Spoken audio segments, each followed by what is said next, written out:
그렇게 스토리가 흥미진진하게 해서 그렇게 끝났으면은 그냥 헐리우드 영화가 되는 거죠. 근데 시즌 3는 완전히 패러다임이 바뀌어가지고 면, 선, 점으로 2차원, 1차원, 0차원으로 점점 줄어드는 공간 안에서 그 압박감 안에서 결국에는 매 순간마다 자기 희생을 통해서 결론이 나잖아요. 저는 사실 천재적이라고 생각을 하는 부분이 네, 안녕하세요. 왓슨 여러분. 이번에는 이제 오징어 게임 시즌 3에 대해서 이야기를 나눠보려고 합니다. 네, 저도 어제 새벽 4시까지 보고서 지금 아직 정신이 오락가락한데 정신을 차려서 커피를 마시고서 한번 해보도록 하겠습니다. 6부작으로 나와 있었습니다. 이번엔 여러 가지 호평과 호평이 난무하지만은 저는 아주 좋게 봤습니다. 인간과 사회사, 사회 갈등 문제 이런 것들에 대해서 이야기하는 영화들이 있죠. 근데 그런 류의 영화들 중에서는 저는 가장 감명 깊게 보지 않았나, 잘 만들어진 작품이 아닌가 그렇게 생각을 합니다. 동의 안 하시는 분들도 많겠지만 이야기를 한번 풀어가 보도록 하겠습니다. 네, 일단은 오늘 얘기하는 리뷰는 거의 이거를 꼭 다 보신 분들만 보셨으면 좋겠습니다. 거의 스포가 난무하기 때문에 꼭 그러셨으면 좋겠고요. 네, 일단은 저는 황동혁 감독이 오징어 게임이라는 3부작을 통해서 얘기하고 싶었던 것은 인간이란 무엇인가 이거 같아요. 실제로 시즌 3 마지막 편이 사람이란 소제목으로 나오거든요. 그래서 인간이란 거는 사실 관계에 의해서 결정이 나는 거고 그 중에서도 가족이 되게 중요한 이슈인 것 같아요. 그래서 오징어 게임은 한마디로 말하면 가족 드라마다, 저는 그렇게 표현할 수도 있을 것 같아요. 그러니까 가족이라고 하는 거를 우리 유교에서는 되게 생물학적인 가족을 되게 중요하게 생각하죠. 핏줄 이런 걸 되게 중요하게 생각하는데 이제 약간 서구적으로 이 오징어 게임에서는 그것보다는 그냥 가치관에 의해서 만들어지는 새로운 가족 구성들, 피로는 섞이지 않았지만은 새롭게 가족이 될 수 있다, 이걸 잘 보여주는 것 같습니다. 임산부, 그러니까 번호로는 참가번호 222번인 임산부가 나오는데 이게 그 임시완이 역할을 하고 있었던 그 사람이 생물학적인 아빠죠. 근데 그거보다는 오히려 성기훈이 그 자녀를 살리려고 하는 얘기들이 나오잖아요. 마지막 부분에 가서 정말 진정한 가족이 무엇이냐, 이거는 사실은 성기훈이가 더 오히려 가족의 카테고리에 들어가는 거고, 이 드라마에서 가장 충격적이었던 부분은 계속 시즌 2에서는 양동근 씨가 했던 아들과 할머니가 나오잖아요. 그 할머니는 제가 시즌 2 리뷰 때도 말씀드렸다시피 인본주의의 상징 같은 분으로 나오시고 되게 끈끈하게 둘이 부모 자식 간의 관계가 잘 나오는데, 이 드라마 중간에 임산부가 아이를 낳고 그다음에 양동근이가 왔을 때 죽여야 되는 상황이 되는데 이 어머니가 자기를 대신 죽이라고 얘기를 하면서 근데 안 듣고 임산부를 죽이려고 하니까 자기 아들을 죽이잖아요. 그러니까 저는 그게 정말 예상치 못했던 결말이었던 것 같아요. 자기의 가족을 해체를 하더라도 새로운 가족을 더 오히려 만들어주는 할머니하고 그다음에 성전환하신 특전사분 조현주라는 이름으로 나오죠. 그분하고 임산부, 이 세 명이 항상 같이 붙어 다녔는데 결국에는 출산도 같이 하면서 이 셋이 새로운 의미의 가족이 되는 거죠. 그래서 그거를 지키기 위해서 생물학적인 아들을 죽이는 걸 선택을 합니다. 주제를 아주 극단적으로 보여주는 거라고 생각을 해요. 이 오징어 게임이 가족 드라마라고 제가 말씀드리는 이유고, 결국에는 근데 거기서 많은 사회 문제를 표현을 해주고 그걸 해결하는 방법들이 여러 가지가 나오는데, 이런 갈등들이 많은데 이걸 어떻게 해결할 것이냐, 딱 두 가지 종류의 인간이 나와요. 하나는 다른 사람을 죽여서 해결하는 사람, 저 사람을 죽여야지만 이 문제를 해결할 수 있다고 하는 사람들이 나오죠. 반대쪽에는 내가 스스로 희생을 택해가지고 해결하는 사람, 딱 두 개의 부류로 나옵니다. 예를 들어서 이 프론트맨 이병헌 씨하고 성기훈 씨가 대책점에 있는 사람들이잖아요. 너 나머지 사람 다 잘 때 죽여라, 그러면 이 문제가 해결된다 할 때 이병헌 씨는 나머지 사람들 다 죽이는 걸로 끝냈어요. 그리고 프론트맨이 됐죠. 성기훈은 죽이지 않는 걸 선택을 합니다. 대신에 자기 희생을 통해서 문제를 해결을 하죠. 근데 사실 저는 시즌 2에서 어떻게 제가 리뷰를 했냐 하면은, 문제 해결의 방법은 공간을 확장하는 데 있다, 이렇게 말씀을 드린 적이 있어요. 성기훈이 총을 들고 참가자들의 숙소를 탈출하고 운영자 공간으로 계속 치고 들어가면서 하고 결국엔 섬을 탈출하면서 공간을 확장하는 쪽으로 문제를 해결할 것이다 생각을 했고요. 그리고 맨 처음에 지하철 맵을 이 사람이 딱 보고서 딱지맨들을 막 찾아내고 하면서 공간을 파악하는 것부터 시작을 하잖아요. 그래서 이 사람은 공간을 장악하고 공간을 확장함으로 인해서 이 갈등의 문제를 해결하려고 하는구나, 그렇게 생각을 했습니다. 근데 그게 시즌2에서는 실패한 걸로 끝이 나죠. 수갑이 채워져서 침대에 매달려 있거든요. 공간적으로는 제일 축소된 상태가 되는 거예요. 결국에는 이 감독이 얘기하고자 하는 것은 이 모든 갈등과 문제의 해결은 결국에는 자기 희생을 통해서만 가능하다, 이거를 마지막에 보여주고 있는 거죠. 이 오징어 게임이라는 드라마의 공간을 한번 살펴보도록 할게요. 일단은 크게 두 가지로 나눠집니다. 오징어 게임이 일어나는 섬이라는 공간이 하나 있고요. 그 다음에 그 나머지 공간이 나오죠. 그 각각의 두 개의 공간은 또 두 개로 쪼개집니다. 오징어 게임이 일어나는 섬도 게임 참여자들이 다니는 게임의 공간이 있고요. 그 다음에 운영자들의 공간이 평행하게 이루어지고 있어요. 그 두 개의 공간으로 나눠지고, 또 바깥 세상이라고 하는데도 이제 배 안이라고 하는 공간, 그다음 육지에서도 또 문제를 해결하려고 하는 또 움직임들이 있죠. 그래서 그 중에서 문제의 제일 핵심적인 것들이 세 개의 공간이죠. 오징어 게임 게임자들의 공간, 운영자들의 공간, 그리고 배라는 공간. 이게 특징적인 게 셋 다 closed and space라는 거예요. 그러니까 확장성이 없는 그런 공간이라는 겁니다. 그러니까 섬도 물에 둘러싸여서 확장성이 없고, 그 다음 배라는 공간도 물에 둘러싸여서 확장성이 없죠. 그게 이제 황동혁 감독이 약간, 저는 사실 천재적이라고 생각을 하는 부분이, 세계관의 세팅을 그렇게 만들어 놓은 거죠. 극한의 상황을 공간적 제약으로 만들면서 사람들끼리의 인터랙션들을 스토리로 만들 수가 있는 거예요. 이게 오픈 스페이스가 되면은 그게 컨트롤이 안 되거든요. 계속 퍼져나가기 때문에. 그래서 맨 마지막에 가면은 섬이 폭파되는 걸로 끝나잖아요. 그러니까 게임하는 사람들의 공간과 운영자들의 공간이 사라지는 겁니다, 완전히. 그러고 나서는 마지막 엔딩 스테이지가 미국으로 옮겨가면서 또 다른 공간의 세팅이 또 만들어지겠죠.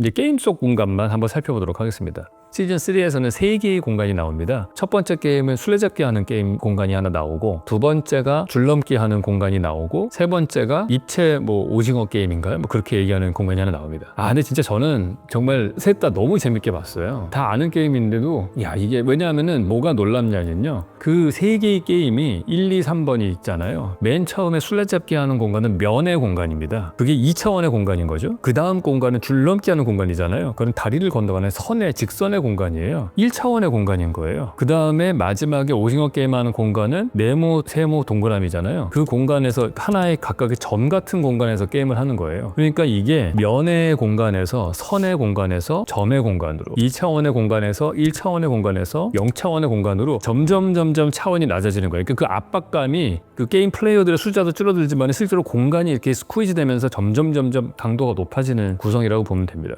근데 2차원의 공간이라는 거를 뭘 보면 알 수 있냐면은, 거기 막 골목길 막 뛰어다니잖아요, 사람들이. 근데 이게 또 웃기는 게 그냥 2차원도 아니에요. 자유롭게 그 안에서 뛰어다니는 학교 운동장 같은 게 2차원의 공간인데, 이거는 골목길이라고 하는 공간이란 말이에요. 그 미로처럼 막 엮여 있어요. 그러니까 이게 마치 내가 선택자들이 자유롭게 뛰는 것 같지만은 그 안에서 미로찾기처럼 계속 문도 열어야 되고, 자기가 갖고 있는 3개의 열쇠 중에 하나만 또 통하는 것들이 있고, 막 이러면서 그 선형의 공간을 뛰어다니면서 2차원의 평면 공간을 만들고 있거든요. 그래서 그 한계를 어디서 잘 보여주냐 하면은, 대부분 다 벽으로 막혀 있는데 문 열고 딱 나갔을 때 무슨 엘리베이터 샤프트처럼 뚫려 있는 공간이 하나 나오지 않습니까? 다 끊어져 있는 거예요, 그 선의 공간들이. 그래서 거기는 마치 이런 걸 상상해 보면 될 것 같아요. 이게 2차원의 세계잖아요. 2차원의 세계에서 막 뛰어다니는데 이 끝에 엣지에 가면은 여긴 떨어지면 죽는 거죠. 2차원의 세계에 있는 존재가 3차원의 공간으로 나가려고 하면 게임 오버가 되는 그런 공간을 시각적으로 아주 잘 보여주고 있습니다. 진짜 정말 기가 막히다. 난 그 공간 구성이, 그런 생각이 들었어요. 술래들은 이제 칼 들고 나가잖아요. 근데 딱 그 골목길에 들어갔을 때 일단은 처음에 엄청 천정고가 낮은 거예요. 한 2.3m 이하, 보통 아파트 같은 그런 천정고를 쫙 답답하게 위해서 누르고 있고, 길은 되게 좁고, 그리고 선택을 계속해서 갈래길이 나오는데, 이게 문제는 뭐냐면 나중에 술래가 들어온 다음에는 내가 코너를 돌 때 술래가 있는지 없는지 모르잖아요. 그러니까 에브리 코너를 돌 때마다 공포를 느끼는 거예요. 근데 저는 그런 경험을 해본 적이 있거든요. 그게 제가 베를린에 갔을 때 홀로코스트 메모리얼이라고 있습니다. 그게 위에서 보면 다 그리드로 되어 있는 사거리로 막 되어 있는데, 네모난 콘크리트 박스들이 각각이 다른 높이로 되어 있어요. 전체적으로 높이가 낮아졌다 높아졌다 하거든요. 그럼 무슨 현상이 생기냐면, 내가 키보다 낮은 콘크리트 사이를 걸을 때는 주변이 보여요. 파악이 되죠. 근데 점점 높아져가지고 콘크리트 벽이 올라가잖아요. 그러면 이 좁은 골목길처럼 돼요. 근데 제가 메모리얼을 방문했을 때가 6시쯤이었어요. 그러니까 해질녘이었습니다. 그 해질녘에 내가 처음에 걸을 때는 저녁 노을이 있었는데 아주 어둑어둑해지니까 진짜 아무런 치안이 안 돼 있는, 가로등도 없고 CCTV도 없는 골목길을 걷다가 누가 괴한이 와서 나한테 나쁜 짓을 하면 그냥 말짱 당할 수밖에 없는 그런 공간인 거예요. 저도 되게 놀란 게, 그냥 아무렇지도 않게 다니다가 해가 질 때쯤 되니까 매 사거리를 지나갈 때마다 약간 머뭇거리게 돼요. 항상 그 경계를 하면서 걷게 되더라고요. 그러니까 이 오징어 게임 술래잡기에 들어갔던 참가자들이 딱 그런 공포를 느꼈을 거예요. 백룸에 대해서 저희가 한번 얘기한 적이 있는데, 그때 제가 말씀드렸던 거가, 공포를 느끼게 하려면 나의 현재 위치가 어딘지를 파악을 못하게 할 때 공포를 느낀다, 그런 말씀을 드렸고, 현재 위치를 파악하지 못하게 하는 것, 그러니까 시간과 공간의 위치가 잘 모를 때 공포감을 느껴서 오징어 게임 할 때에도 바깥 창문이 전혀 없는 공간으로 만들어 놓고 하늘이 안 보이게 해서 현재 시간이 언제인지 모르게 한다. 그게 핵심이잖아요. 그러니까 이곳 공간도 마찬가지인 거예요. 위에는 가짜로 만들어진 별이 가득한 밤이 되어 있는데 실질적인 시간도 모르고 창문이 없으니까 공간도 모르고 계속해서 숨을 곳을 찾아서 뛰어다니는 극도의 공포감을 느끼게 하는 그런 세팅으로 되어 있는 거죠. 그게 면의 공간이고요. 진짜 이 그 다음이 정말 또 끝내주죠. 그래서 그 다음 공간 뭐가 나올 것 같을 땐 딱 2차원 다음에 1차원이 선의 공간이 나오더라고요. 그래서 그거를 건너갈 때 앞하고 뒤가 있는데 이거는 또 중간에 선이 가다 끊어져 있잖아요. 일단 진입하면 끝까지 갈 수밖에 없는 그 선형의 공간이 만들어졌고, 세 번째가 말씀드린 점의 공간으로 돼서 사각형, 삼각형, 원으로 되어 있는데 그것도 보면은 꼭지점 숫자가 점점 줄어들잖아요. 꼭지점이 4개인 사각형의 공간에서 한 명 탈락시킨 다음에 건너가면 삼각형 꼭지점 3개인 공간으로 가고 한 명 탈락시키면 원으로 가는데 더 좁은 공간으로 가는 거예요. 심리학에서 그런 얘기가 있어요. 이 사람의 성격이 어떤지, 인간성이 어떤지를 가장 쉽게 파악하는 방법은 힘든 상황에 처했을 때 인간성이 나오는 거거든요. 극한의 스트레스적인 상황을 만들어 줘야지 그 사람의 인간성이 나오는데, 이 황동혁 감독은 그거는 이제 공간적으로 쫙 보여주는 거예요. 이 사람이 말하고 싶었던 거는 인간이란 무엇인가를 표현해주고 싶었는데, 그러려면은 그 극한의 상황이라고 하는 거를 오징어 게임이라고 하는 걸 통해서 보여주고, 그 게임 안에서도 2차원, 1차원, 0차원으로 점점 극도의 스트레스 상황으로 공간을 이렇게 압축해 가면서 진짜 막 완전히 인간 밑바닥까지 보이게 하는 그런 상황으로 가는 거죠. 그 한계점에서 드러나는 인간성이 진짜 엄청나게 쇼킹한 장면들이 많이 나오잖아요. 일단 시즌2에서도 그런 게 나왔었죠. 3명씩 짝져서 들어가 했을 때 4명 들어갔더니 1명 죽이고 막 이러잖아요. 극도의 그 제약적인 공간의 룰 안에서 사람을 죽여서 이기려는 자들이 나오듯이, 이번에도 보면은 저를 진짜 보면서 깜짝 놀란 게, 아니 그 줄넘기를 건너갔으면 난 거기 있을 줄 알았는데 건너오는 경쟁자를 밀어서 죽이잖아요, 한 놈이. 야, 어떻게 저런 인간이 있을 수 있지? 그런 생각이 들고, 열쇠 구멍이 3개를 다 맞춰야지만이 나가는 문이 열리는 상황이 나오잖아요. 이제 열쇠 3개 다 열었는데 그 용궁선녀랑 참가번호 100번 그 악당 나오지 않습니까? 그 둘이 갔을 때, 야, 난 세상에서 그 문 열고 나가서 둘 다 나갈 줄 알았는데 거기서 자기만 나가고 용궁선녀 못 나가게 문 잠그는 그런 놈도 있고, 정말 저는 이 설정이 정말 천재적인 것 같아요. 거기서 임시완이가 그러잖아요. 중간에는 어쨌든 애랑 자기가 좋아하는 여자랑 잘해보려고 같이 가자고 했는데 애가 다리 다친 걸 보고서 업고 갈 생각까지는 없는 거예요. 그리고 혼자 가지 않습니까? 그런 선택을 하는 거라든지, 그 점의 게임 공간, 잔머리를 써가지고 한 사람 먼저 해치우고 두 번째에서 결국에는 자기의 본 모습을 드러내서 또 한 명 해치우고, 얘가 뭐 좋은 편인 것 같았다가 나쁜 편이었다가 왔다 갔다 하지 않습니까? 되게 입체적인 캐릭터예요. 저는 그런 캐릭터가 영화에 나오는 걸 되게 좋아하는데, 아주 단순한 선악구도가 아니고 그런 것들이 너무너무 잘 나오는 것 같아요. 이 극단의 상황이 게임의 룰과 게임의 공간에 의해서 만들어지는데, 거기서 정말 겹겹이 쌓여있는 인간의 인간성을 잘게 분해를 해서 스펙트럼을 쫙 보여주고 있다. 그게 이 오징어 게임이라는 드라마의 정말 진면목인 것 같아요. 자, 근데 제가 오징어 게임이 가족 이야기가 이 이야기를 끌고 가는 힘이라고 말씀을 드렸는데, 시즌 1에서도 보시면은 맨 마지막에 성기훈이 456억을 얻은 다음에 한 일이 뭡니까? 강세벽이라고 하는 그 탈북자 소녀의 동생을 찾아가서 그 아이를 데리고 나온 다음에 같은 동네 친구였던 그 사람의 어머니, 그 둘을 매칭시키면서 가족을 만들어주는 걸로 끝나잖아요. 이미 시즌 1 때부터 다른 가족을 만드는 게 핵심 스토리였어요, 사실 결론은. 근데 마찬가지로 이 시즌 3에서도 그런 것들이 나오는데, 사실은 이야기를 이끌어가는 주체들은 다 가족을 지키려는 자들의 이야기다, 이렇게 볼 수 있어요. 맨 바깥쪽에 보시면은 배를 탄 황 형사가 나오죠. 프론트맨이 이병헌을 찾는 형제의 이야기예요. 그리고 그게 그 사람을 움직이는 힘입니다. 그 다음에 또 하나는 강노을이라는 여자가 나오죠. 탈북자예요, 이 사람도. 둘 다 강씨만 탈북하는 것 같아요. 강새벽이었고 강노을이에요. 새벽과 노을이잖아요. 둘 다 강씨인데, 그러니까 새벽은 새로운 하루를 여는 새벽이라는 뜻이잖아요. 노을은 하루 해가 지는 때가 노을이고, 그래서 이 두 이름을 이렇게 대비되게 만들어 놨는데, 그 사람이 계속해서 이 이야기를 끌어가는 힘은 뭐냐면은, 자기의 가족을 지키지 못한 그 한 때문에 그 화가와 소아암에 걸린 딸을 지켜주려고 계속해서 사건들이 일어나는 게 오징어 게임 섬의 운영자 공간에서 일어나는 사건이에요.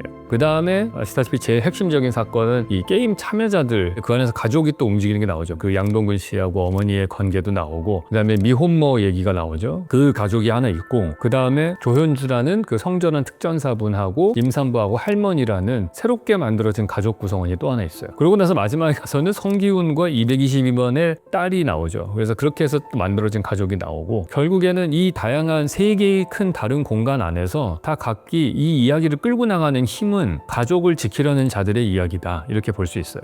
엔딩이 예상하지 않았던, 그러면서도 의미가 있는 엔딩이 나온 게 222번 임산부가 낳은 딸이 있잖아요. 결국에는 아이를 살리기 위해서 성기훈 씨가 스스로 목숨을 버리는 걸 선택을 하고 혼자 낳는데, 프론트맨이 그 아이를 거둔 다음에 그 아이를 나중에 황 형사한테 보내주잖아요. 저는 그게 진짜 백미인 것 같아요. 새롭게 만들어지는 가족이 섬 바깥에서 가족을 찾으려고 했던 황 형사라는 사람이랑 섬 안에서 탄생한 222번 딸하고를 이병헌이 연결을 하면서, 그러면서 새로운 가족이 만들어지는 거예요. 이 드라마에서 되게 중요한 포인트거든요. 이게 무슨 의미냐 하면은, 이병헌이라는 캐릭터가 어떻습니까? 예전에 과거 회상 나올 때 다른 사람을 죽이면서 그러면 자기는 살아남았죠. 그 사람 위너가 됐어요. 그래서 자기는 인간의 아주 극악한 모습을 끝까지 본 거예요. 인간 원래 이래, 인간성이라는 게 이렇게 희망을 가지면 안 돼라고 하고, 자기가 정당성을 가지기 위해서 성기훈이도 똑같은 입장에다 넣어놓고 자기와 똑같은 선택을 하기를 기대를 했던 거죠. 근데 성기훈이는 반대로 안 죽이고 자기가 죽는 선택을 한단 말이에요. 그러고 나서 죽고 나서 이 사람의 눈빛이 좀 흔들리지 않습니까?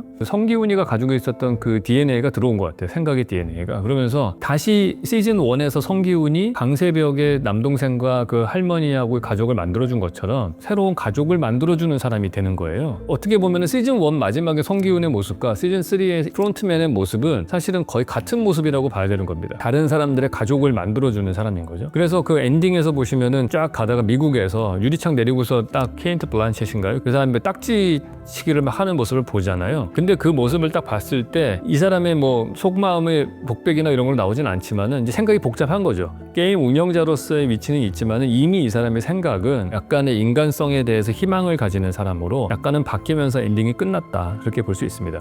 이 시즌 3에서 새롭게 만들어지는 가족이 여러 개가 있는데, 시즌 1에서 연결시켜줬던 강세벽이라는 죽었던 그 여자의 남동생과 할머니하고 찢어졌는데 거기는 탈북자 엄마까지 와서 또 새롭게 더 완성이 되는 가족이 하나 나오고, 그 남남궁녀라고 하는 그 사람 찾아주는 그분이 이미 강세벽의 남동생의 엄마를 찾아줬잖아요. 강노을 자체도 자기가 잃어버렸다고 생각했던 딸을 찾아러 가면서 아, 이것도 가능할 것이다 라는 거를 암시를 하면서, 화가와 화가의 딸, 그 다음에 강노을과 강노을이 찾은 이북에서의 딸, 그러면 이제 4인 가족이 완성이 되는 거죠. 그다음에 또 하나 가족이라고 할 수 있는 거는 저 최이사라는 분 나오잖아요. 그분도 역시 자기가 형님으로 모시던 사람은 죽었잖아요. 자기를 위해서 희생해서 죽었어요. 그런 다음에 살아남아서 최이사가 막 그 형님에 대한 복수를 하려고 하잖아요. 결국에는 복수에 성공한 다음에는 똑같이 자기가 이번에 형님이 되는 거죠. 그래서 그 마을에 있었던 뭐 인테리어 공사하는 거 많이 배웠다는 그 친구랑 같이 형님하고 동생 관계가 되면서, 그러면서 그게 또 다른 형태의 가족의 모습으로 진화를 하는 거죠. 이 모든 스토리가 지난 4년간 만들어졌던 시즌 1, 2, 3의 모든 것들이 결국에는 죽이려는 자와 자기를 희생해서 스스로 죽는 자, 두 사람의 갈등 관계인데, 막 그런 것들이 움직이는 그 에너지의 모든 힘은 가족을 만들려고 하는 것이고, 그 다음 제너레이션의 가족들이 만들어지면서 끝나는 거죠. 그러니까 이 드라마를 보는 사람들은 어떤 생각을 하게 되냐면은, 뭐 저만 그런지 모르겠는데, 나라는 사람 한 사람이 있기 위해서 얼마나 많은 사람들의 희생에 의해서 지금의 내가 있는가, 그리고 우리도 그런 희생을 치르면서 그 다음 제너레이션으로 우리가 받은 걸 넘겨줘야 되는 거고 계속 그렇게 가야 된다라는 그런 메시지를 은연중에 이렇게 보여주고 있는 게 아닌가, 그런 생각이 들어요.